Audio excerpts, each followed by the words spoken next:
Icut dari mana nih? Dari kelas tadi Bu. Gimana kabarnya Icut? Alhamdulillah baik Bu. Tadi nih masuk Icut? Kebetulan tadi ibunya tak ada kerjaan lain Bu. Jadi nggak masuk. Oh gitu. Jadi Icut ada apa nih ke sini ke ruang ibu? Jadi- Ada yang ibu bisa bantu? Jadi gini Bu, Icu mau cerita sama Ibu. Oh boleh cerita, Icut mau cerita sama ibu. Tapi tunggu sebelum Icut cerita, Icut tuh kesini karena keterpaksaan kah? Karena emang kemauan sendiri atau gimana? Dan Icut percaya nggak sama ibu? Maksudnya dengan Icut cerita, Icut percaya kalau misalnya nggak akan kemana-mana cerita Icut gitu. Oh Icu percaya Bu, kalau makanya Icu mau konsultasi nih sama Ibu, dan Icu juga nggak ada paksaan dari orang lain kan Bu. Berarti memang mau sendiri gitu ya, kemauan Iya, Bu. sendiri. Dan Icut nggak perlu takut kalau cerita Icut tuh bakal tahu orang lain, karena di dalam konseling itu kan kita ada asas kerahasiaan, itu kan asas keterbukaan juga. Jadi dari sisi ibu, cerita Icut tuh nggak akan kemana-mana gitu, tetap antara kita, cuma yang tahu tuh cuma kita berdua. Jadi Icut nggak perlu takut kalau cerita Icut tuh bakal keluar gitu. Terus begitu juga dengan Icut. Icut juga harus ada keterbukaan sama ibu biar sesi konseling kita tuh berjalan dengan lancar. Ya, Bu. Ya jadi gimana nih ceritanya? Jadi gini Bu, kan Icu pengen lah, apalagi sekarang udah kelas 3 nih, pengen mau lanjutin ke universitas, ke perguruan tinggi lagi kan Bu, mau lanjutin sekolah. Cuman orang tua Icu tuh udah mau ngejodohin Icu, jadi kan takutnya terganggu. Apa yang Icu inginkan nggak tercapai gitu Bu. Jadi Icu mau minta saran nih sama Ibu gimana. Oh berarti misalnya gini, Icut masih mau lanjut kuliah, tapi di pihak keluarga Icut tuh udah kayak dijodohin kayak gitu. Misalnya sampai nggak dikasih lanjut kuliah gitu kan. Tapi tunggu, ibu mau nanya, karena gara ini ada proses belajar Icut di kelas selama kelas 3 kan udah lumayan sibuk ya, udah UAS, udah tryout kan, juga terganggu nggak? Satu sisi sih Bu terganggu Bu kan, karena juga keinginan Icut melanjutkan sekolah itu juga keinginan Icut dari lama. Tapi Icut baru tahu nih Bu, kalau perjodohan ini juga orang tua Icut udah ngerencanainnya itu udah dari lama. Jadi Icut bingung, kepikiran gitu, terganggu pas ujian-ujiannya. Menurut Ibu gimana Bu? Kalau gitu ya, kalau menurut ibu, jadi gini, itu kan Icut kan ada dua sisi ya yang Icut pikirin. Misalnya Icut juga mau Icut memberikan effort untuk diri sendiri. Kalau Icut tuh mau melanjutkan ke PTN gitu, mau kuliah gitu kan. Sedangkan di sisi lain orang tua Icut mau Icut tuh dijodohin kayak gitu dan nggak usah kuliah lagi gitu. Nah jadi yang namanya orang tua itu kan pasti kayak mau yang terbaik pasti untuk anaknya. Maksudnya semua yang dikatakan orang tua itu pasti mereka udah memikirkan konsekuensi yang ke depan, udah memikirkan apa yang terjadi ke depan gitu kan. Memang betul kayak Icut tuh masih mau melanjutkan sekolah Icut kayak gitu, nggak mau dijodohin dulu. Tapi Icut gini, kalau saran dari ibu, Icut bisa mendapatkan keduanya. Kenapa? Icut nggak harus memilih, Icut bisa keduanya. Kenapa? Tapi Icut harus kasih penjelasan gitu kepada orang tua Icut. Icut ngomong baik-baik.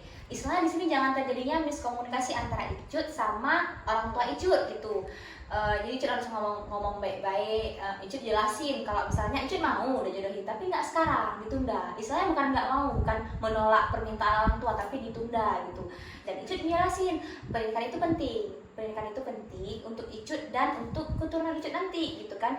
Jadi Icut sekolah dulu, Icut kuliah dulu, jelasin ke orang tua Icut kayak mana yang mau Icut mau, tapi Icut juga nggak nolak apa yang mereka inginkan itu. Icut nggak nolak, jadi kan sama-sama enak gitu. Icut enak, orang tua Icut enak gitu. Maksudnya Icut nggak akan, Icut mau apa yang mereka bilang tuh Icut mau, cuma ditunda aja dulu karena Icut mau sekolah dulu kayak gitu kan.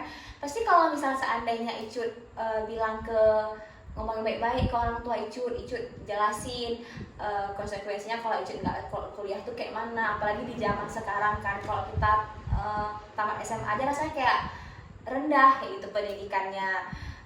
Terus Icut jelasin nih kayak mana, karena kan beda zaman dulu sama zaman sekarang kan. Pasti Icut jelasin baik-baik gitu, jangan ada miskomunikasi. Karena kalau Icut diam, Icut dijodohin nih gini misalnya, terus Icut diam, cuma Icu cuma bingung-bingung diri sendiri aja. Terus Icu berpikiran, sekolah Icu terganggu, belajar Icu terganggu, apalagi sekarang udah kelas 3, udah banyak lah kan kegiatan kayak tryout, UAS kayak gitu.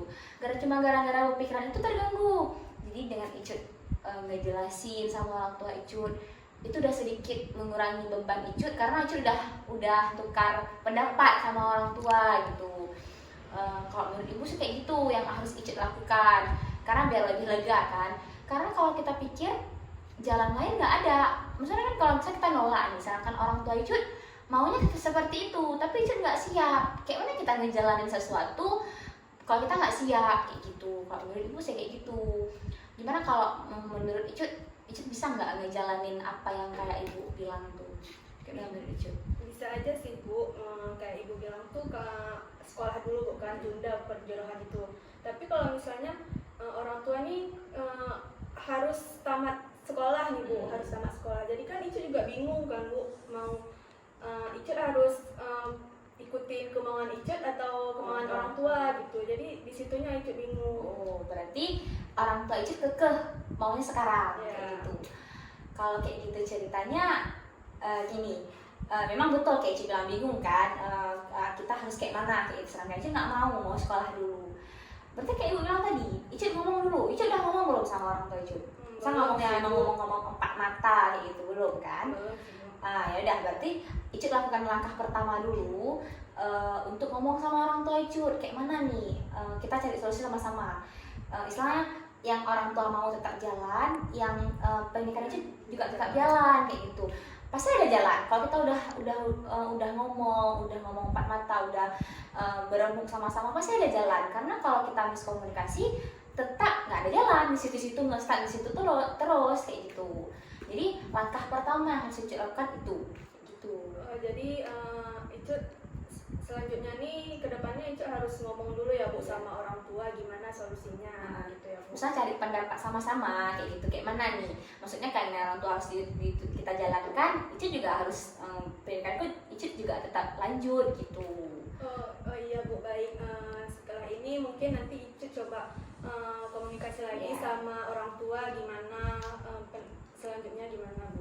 Icu juga harus lebih di rumah tuh harus lebih dekat sama orang tua, karena kan memang Icu mau mendekatkan diri untuk mencari solusi tentang masalah ini, karena kan ini masalah yang lumayan serius kan, antara pendidikan dan masa depan juga kayak gitu. Itu aja kalau dari ibu. Jadi kayak mana next ceritanya, apalagi yang harus Icu lakukan, nanti kita bisa melakukan pertemuan lagi. Ini pun juga udah masuk jam kedua nih kan. Jadi juga ini kan dari jam istirahat kan udah mau habis nih. Icu juga harus masuk ke kelas lagi. Jadi nanti kita buat pertemuan kalau sekiranya Icu belum puas gitu. Maksudnya belum puas gimana? Icu masih ada yang Icu ingin ceritakan kayak gitu. Oh iya, tapi sebelumnya Ibu mengucapkan terima kasih sama Icu karena Icu udah mau bercerita sama Ibu. Berarti Icu udah percaya nih sama Ibu kan, karena Icu udah mau cerita, bertukar pikiran sama Ibu gitu. Ya gitu aja Icu kalau dari Ibu.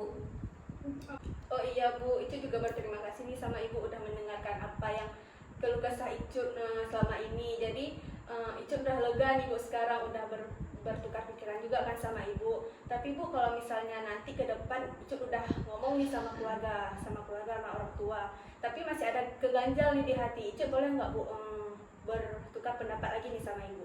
Boleh kali. Kalau nanti kan kita buat pertemuan lagi, Icu langsung apa kita buat janji dulu, atau Icu langsung kesini juga boleh kayak gitu kan. Kita melakukan konseling lagi, kita bertukar pikiran, pendapat, itu boleh. Pintu ruangan ini terbuka untuk Icu. Oh iya Bu, terima kasih banyak Bu.